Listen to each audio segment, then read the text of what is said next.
किल्ले महिमानगडच्या संवर्धनासाठी पुरातत्व विभाग पुणेचे सहाय्यक संचालक डॉक्टर विलास वाहणे यांनी बुधवारी दुपारी किल्ले महिमानगडची पाहणी केली।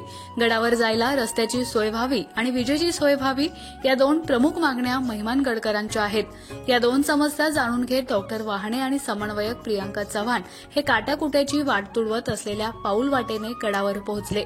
ऐतिहासिक महत्त्व प्राप्त असलेल्या किल्ले महिमानगडची डागडुजी होऊन किल्ल्याला आणि महिमानगड गावाला परत एकदा ऐतिहासिक महत्त्व प्राप्त व्हावं अशी स्थानिक ग्रामस्थांची इच्छा आहे।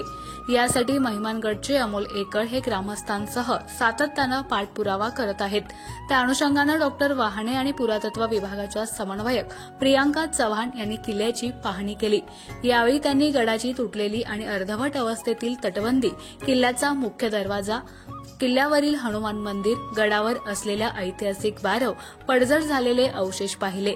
या दरम्यान त्यांनी स्थानिक व्यक्तींकडून किल्ल्याचा इतिहास जाणून घेतला। सुमारे अर्धा तास किल्ला पाहिल्यानंतर सर्वजण किल्ला पायउतार झाले।